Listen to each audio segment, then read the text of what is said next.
Welcome back to the shop, folks. Today we have a very special gun. This is a Franchi Spas 12. Had a customer bring it in. It never worked when the customer had bought it. They couldn't get it to work. Parts were falling off of it and things like that.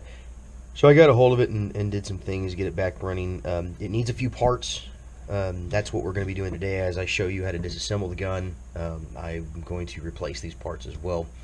I've already taken it completely apart once just to make sure that there wasn't anything else inside of it that was broken or bad. Got it cleaned up, put it back together. And as we go through, I'll kind of point some things out on the gun. Most of you already know, but I'm going to go through it a little bit anyways. This is a both semi-automatic and pump action shotgun. Its primary function is to be used as a semi-automatic shotgun. It's designed to use 2 3/4 only 12 gauge shells. Shotgun or a buck or slug. It really wasn't designed. If you have one of these and you want to go buy some cheap ammo, it's probably not going to run your Walmart special. Your Federal or Winchester $20 per 100 stuff. It's not very likely that it's going to like that. It's meant for the high velocity, heavy recoiling stuff. I do own one of these Spas myself.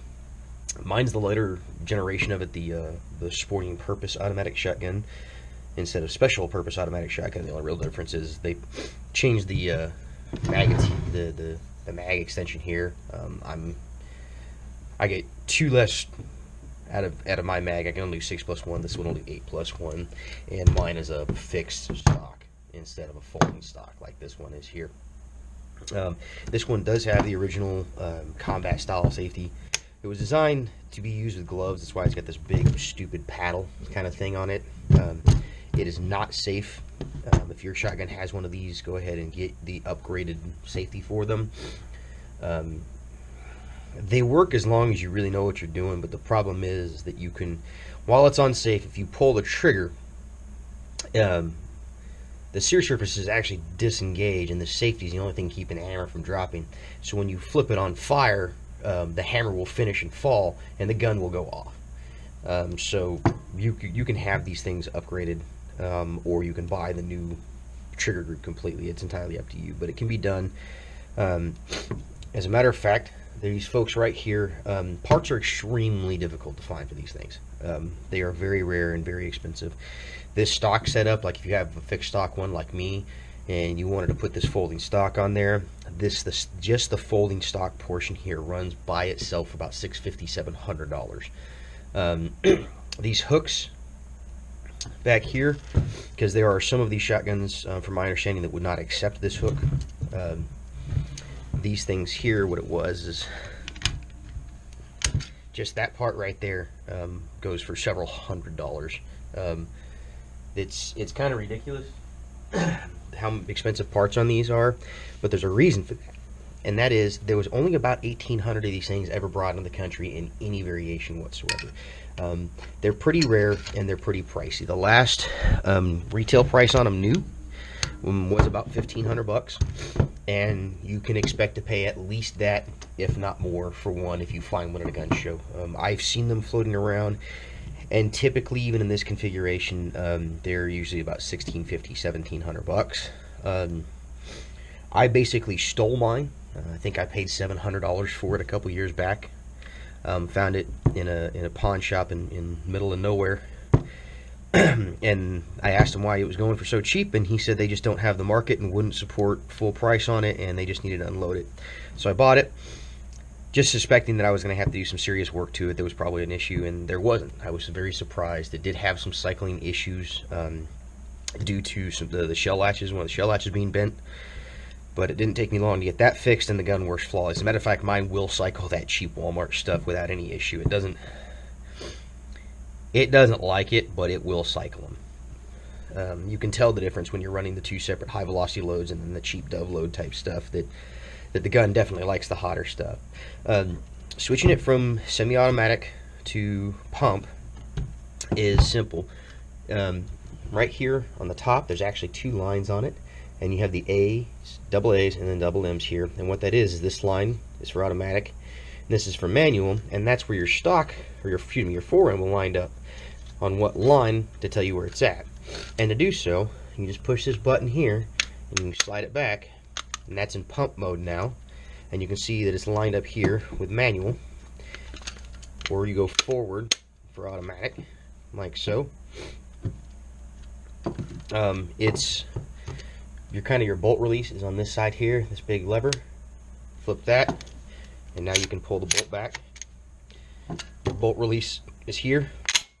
Just like the Brownings, the A5s. As a matter of fact, this is kind of designed off of one of those 48s, Franchi 48s, which is a derivative of the Browning A5. But you have to, like all of those other shotguns, you have to hold that bolt release there in to be able to load shells into the magazine, or else it won't work. This does have a magazine disconnect here. This little guy will allow you to, if you're holding that down, you cycle the gun, it won't feed around out of the magazine. You can put whatever type of ammunition you want in the gun, and then send the bolt forward again. It just makes it a little more versatile, so that if you're running a bunch of buckshot in here, and then you need to go to a less than lethal option, you can do that quickly. Just by holding that and cycling the gun, it'll kick the other shell out. That was also the reason that this goes into a pump action mode. Like I said, primarily it was designed to be semi-automatic, but your less than lethal rounds are typically very low pressure, and they do that on purpose. So they made it so that it can be pumped manually. It is a very, very heavy, difficult gun to pump. Now, I guess it's not that bad. It's not like your 870. This thing doesn't just rack forward and back real easy. There's quite a bit of spring pressure you're fighting because it is a semi-auto gun. But they're cool. What else? Like I said, there's not very many of them out there. There are a few things that are typically wrong with them. If you find, I'm going to slide this into manual mode real quick, and then hit our bolt release. And you pump that back, and if you find, this one does it just a little bit, but you have to push that bolt release to send it forward. And if you push that, and if you notice that one, it's a little bit difficult. It doesn't want to just snap forward. Mine just snaps forward, even in pump mode or whatever else. Like, I actually kind of have to hang on to it a little bit, because when I hit the bolt release, it just snaps forward. And being difficult like that is a pretty good indication that this this heat shield here is bent.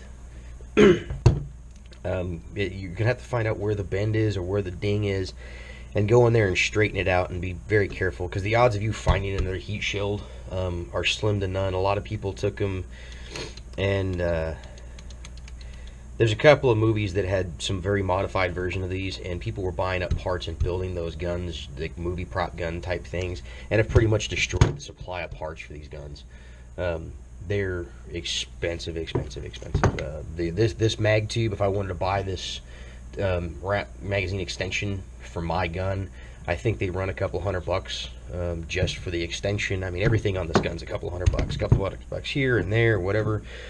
So if you're gonna buy one of these, if you want the folding stock version of it, don't buy the fixed stock version thinking that you're just going to jump on Gunbroker and buy a folder. Odds are you aren't going to find one, and if you do, it's going to be extremely expensive.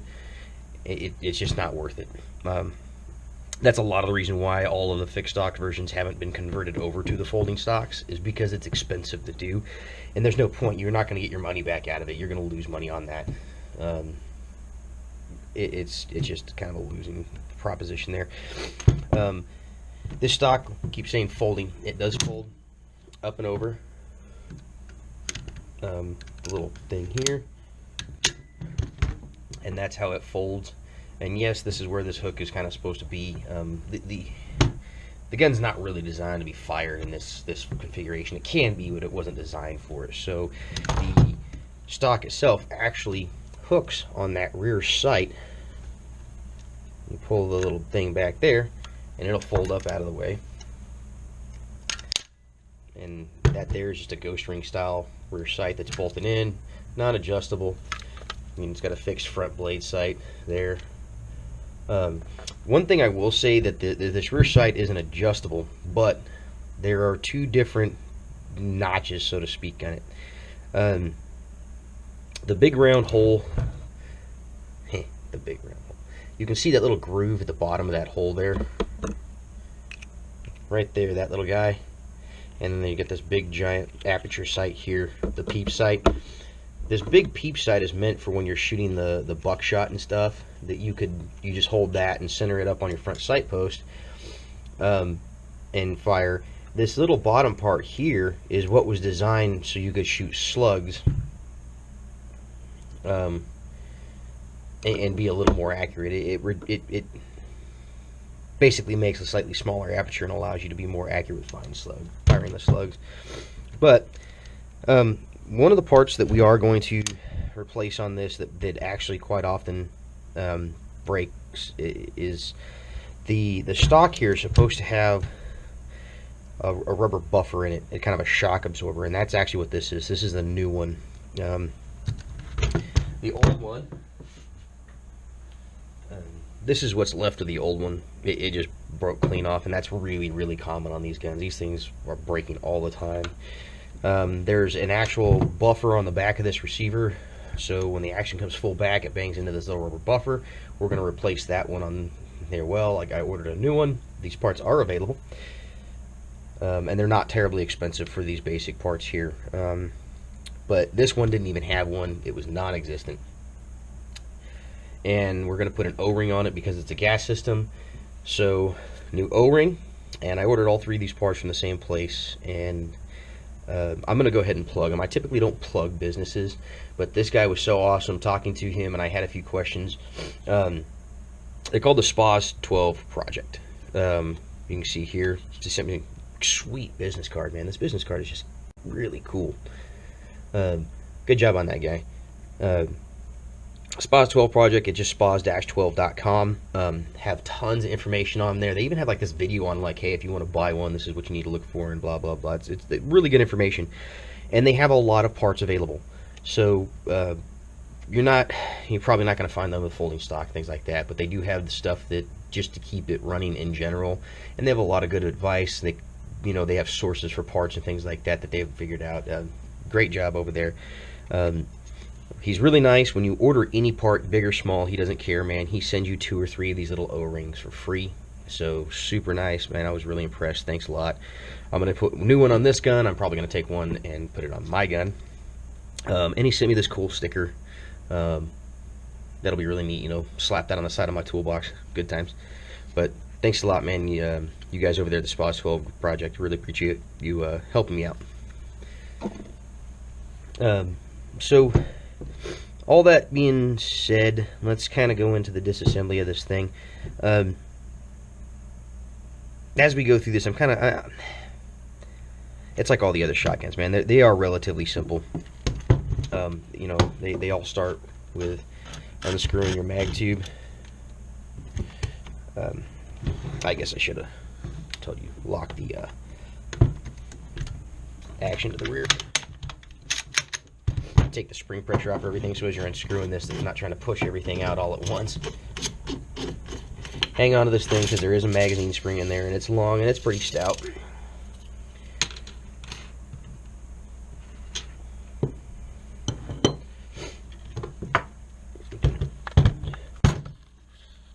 Dump our mag tube out here, or follower rather, and get that wiped off, man. A little bit of extra oil there from cleaning it.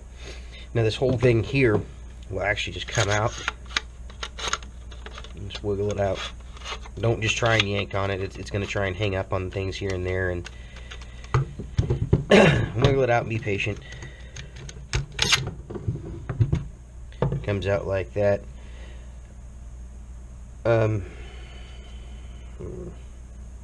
Yeah.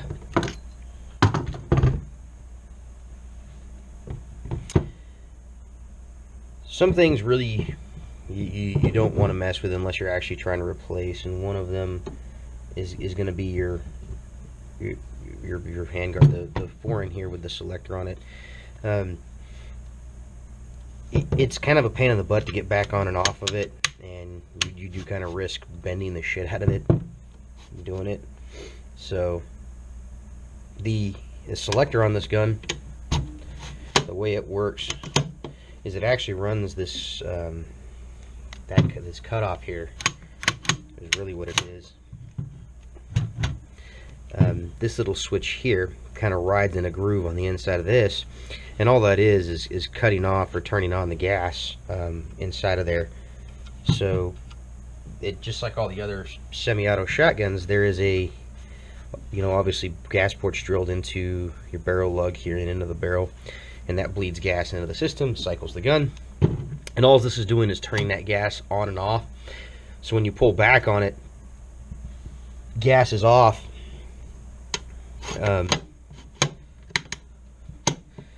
When you push forward on it, the gas is on, and it also locks this in place here. So not real complex. The gun itself was actually designed, it looks big and bulky and nasty, and it looks like a really cool tactical shotgun, but they did that on purpose.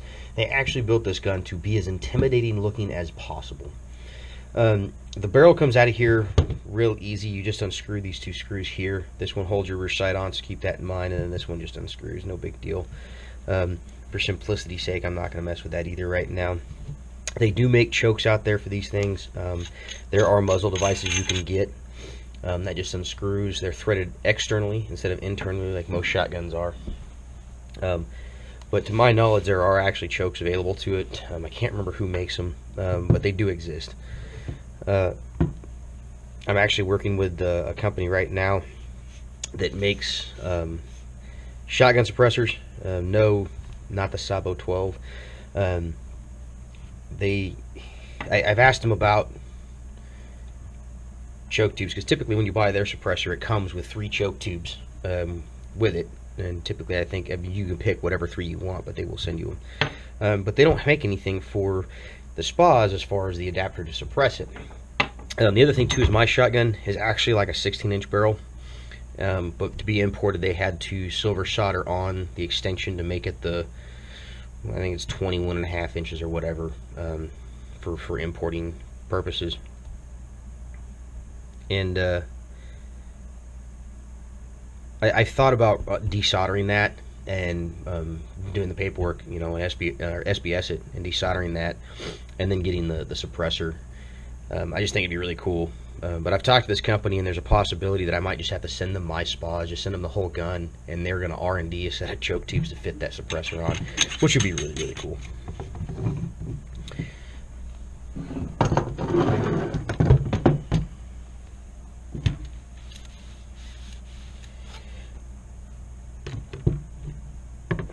As far as this goes, taking your action arms and everything else, your gas piston off, you're going to have to pull back slightly on your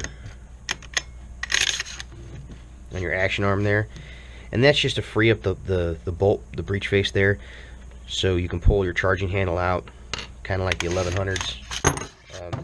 That's going to tip out and fall out, and that's all you really got there.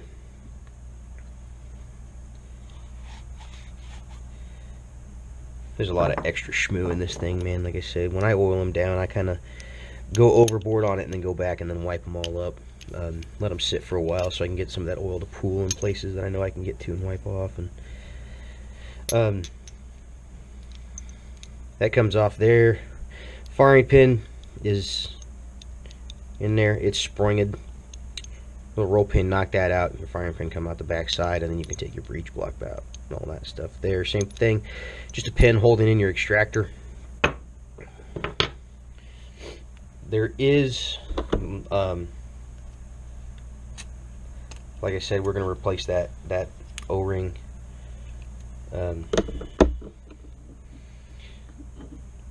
There's the old one, and it's pretty well used up. It doesn't work worth a shit. But you got your action spring here. It'll come off. I don't want to confuse these two, so I'm going to put that over there and this one, whatever.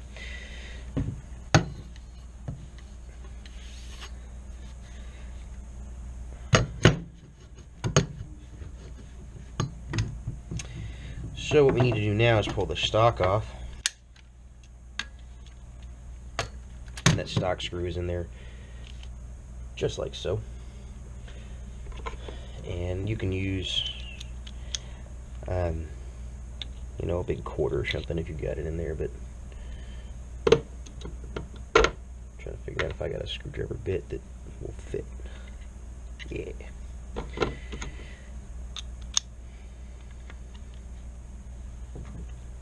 Oh man, she on there.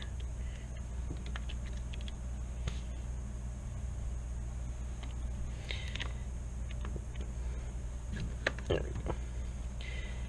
Yeah, I just gave her a good torque when I put it back together. A little too much, maybe.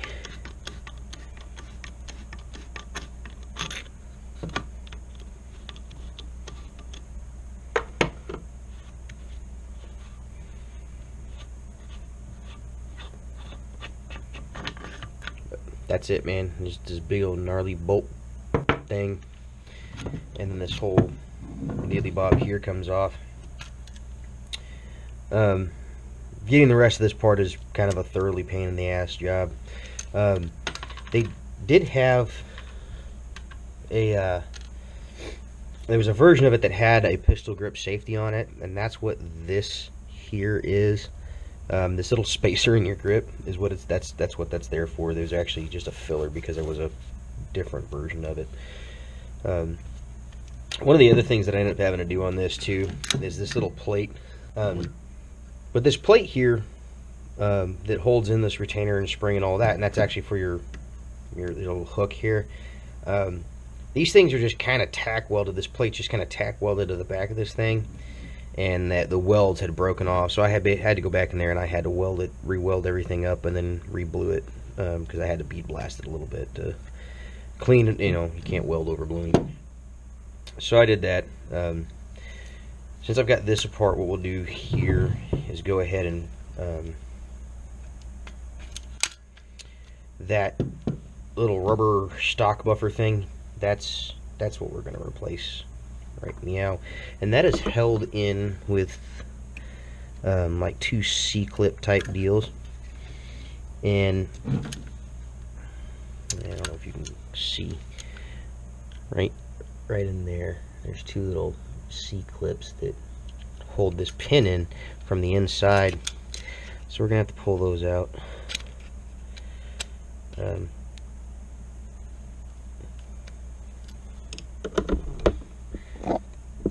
Let's see if we can't do it that way.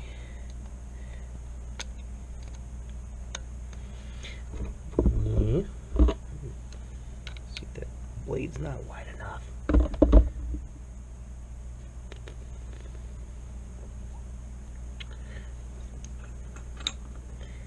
Can't ever find the effing punches that I want when I need them.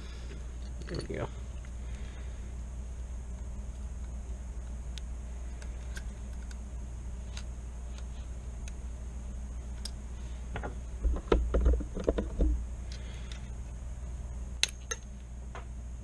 Yep, that went springing. Fuck. Okay. Maybe this other one won't go launching across the room then. What are the odds of that happening? Yep. Cool. There we go. Alright, now we got the found the other little clip there went flying on me. And so the other thing, we got to pull this little guy off here, man. And that's the deal. It just kind of depresses in, and you should be able to just kind of pop it out. There's no screws or anything retaining that. And then your buffer piece, we'll stick that back in there. And same thing, you're going to have to kind of pry on it just a little bit. Let's see if you can't get it to go in its hole. And right now the orientation, even though it's got that little groove right on the other pin, right now just getting it in, it doesn't really matter. You know, if it spins around on you, ain't no big deal. There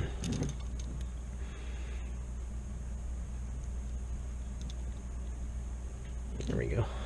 Get it up in there.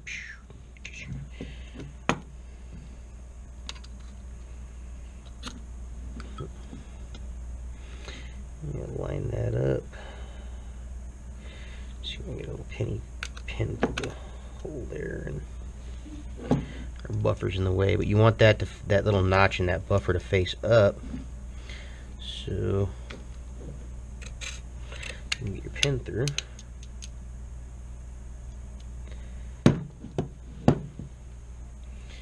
We'll get our little clips in there.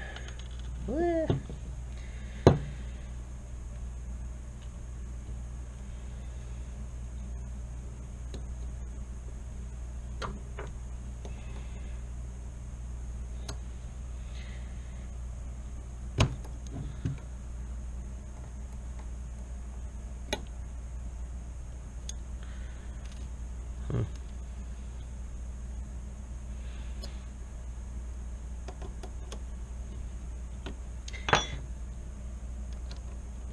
it seems that this little guy's bent. Another one probably is too, so we'll just use the new ones they sent.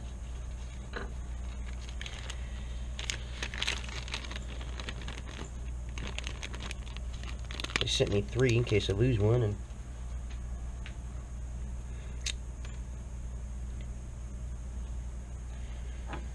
it feels like that's gonna clip in.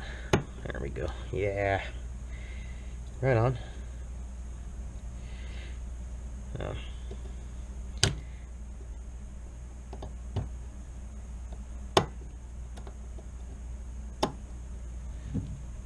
Got our clips in there. And that new buffer makes that tight. I mean, that's a good time. Good thing, I guess, but you really have to get some pressure on it to... Whatever. It's in there now. It works. So, cool.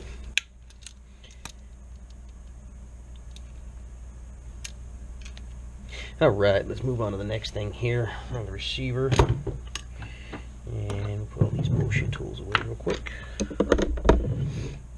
We're going to have to take the trigger group out, and like so many other shotguns, they're just a couple of pins that typically push out. A couple of solid hits there, that gotta come out.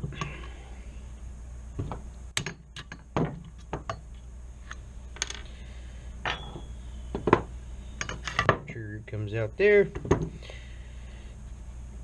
And this buffer that we've got to replace, this little guy here, on this particular gun here, I honestly don't know on my gun if it's square or flat. There's 2 different types. There's the type that has you use the angle buffer, and then there's the new style where it's just flat, and you'll tell the difference when you see it down there in the hole. But these things do just kind of fit down in there, and just they pop in and poke through. You can see it there on the back side. It's got a little recess that just kind of dimples in there, and that's what that's for. Typically the old one will still, part of it will still be in there, but you can just take a punch and just kind of push it out. It's no big deal. This one didn't have anything in there at all. So that's kind of it. I'm not going to take any of the rest of this stuff out, like the magazine disconnect and all that. They're a little bit of a pain in the ass to get in and out, but somebody's had this one out before, you can tell, at least on this side for sure, because you can see the little, well, maybe you can see it this way. See that little line right there? That's from where they drove the pin down in through here, and it hit. So, yeah, sometimes you can just tell. But we'll put all this back together. Continue wiping oil and shmoo off as we go. Like I said, over lubrication will cause as many problems as no lubrication at all.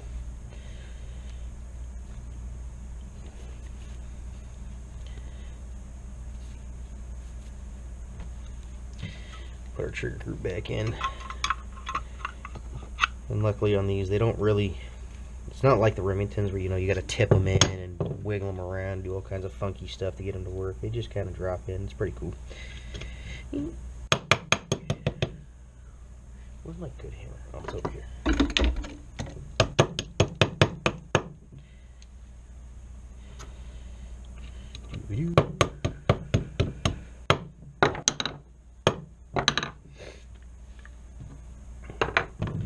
There's that. We'll put the stock on next, I guess. I suppose. Put that on there. Don't forget your little ring that fell out on us.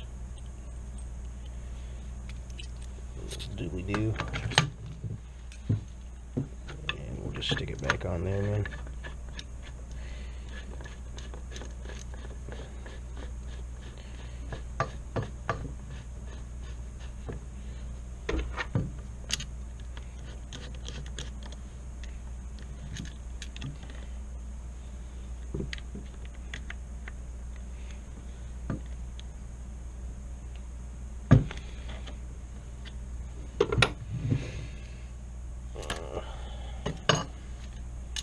Over here.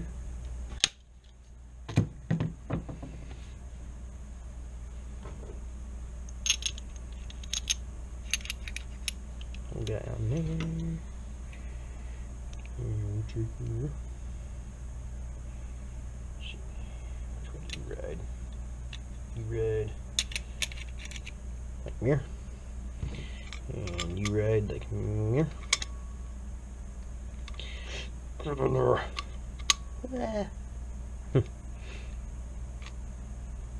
Why are you not being cooperative? Yeah, it helps if you're not trying to put it in upside down. Nope. That's kind of important to put the big ass spring back on there.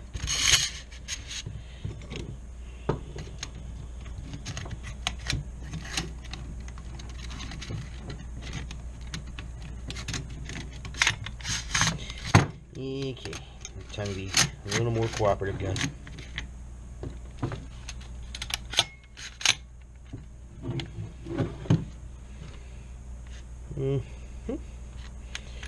Remember, you gotta get that bolt and carrier lined up so you can get your charging handle back in there. Alright, hit the little doowacky. Get all locked to the rear. Old O-ring, new O-ring, and that just goes around the end of the mag tube there, just like that. Follower, big ass fucking spring. We'll hold on to that because we're gonna put the barrel of shit on here.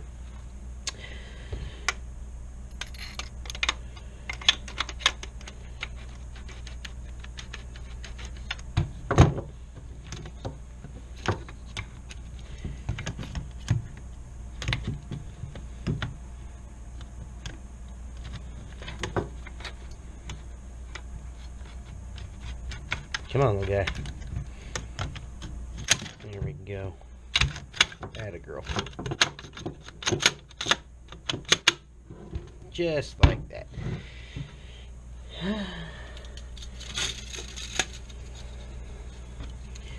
Shove the other end of the spring in here. And there's a whole lot of spring tension here. So try not to pinch that spring when you're putting your mag tube back on, threading it back on. Because it is possible.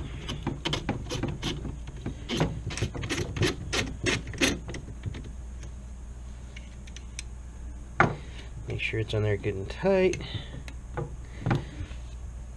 And that is pretty much that, folks. It's not a whole lot to it, but they are cool guns. The only thing left to do is really just to go take her and shoot the piss out of her and see if she makes sure she works like she's supposed to, and she's not falling apart. And as soon as I'm confirmed that, I'm sure the customer will be quite happy. So, yeah. Comments, questions, anything else? I'm gonna throw these things in the garbage. They're useless. Let me know. You know, maybe I missed something on this. I'm not a super expert on these things, but I know just enough on just what I've been working on my own. Let's just say that. Big stupid hook thing goes in here, and this thing, it's 90 degrees is how many, like, pushed in. And the whole idea, just in case I didn't cover that, because I don't think I did, the whole point of that stupid hooky thing is that you can shoot it one-handed. It's so you can support it on your arm like that and shoot the damn thing one-handed. Yeah, probably not ever gonna do that, but it's there, I guess. So, yeah, here's a thing. Another gun. You guys are hopefully enjoyed this. Give me a share, give me a like. Like I said, questions, comments, let me know. The last couple of videos here, you might notice that I'm sounding different. I got the sniffles, man. I've really been feeling like dog shit this whole week, and I've actually filmed 2 videos, and so if I sound goofy and sound messed up or cranky or whatever else, man, that's why. But thanks a lot for watching, guys. You guys have a good one.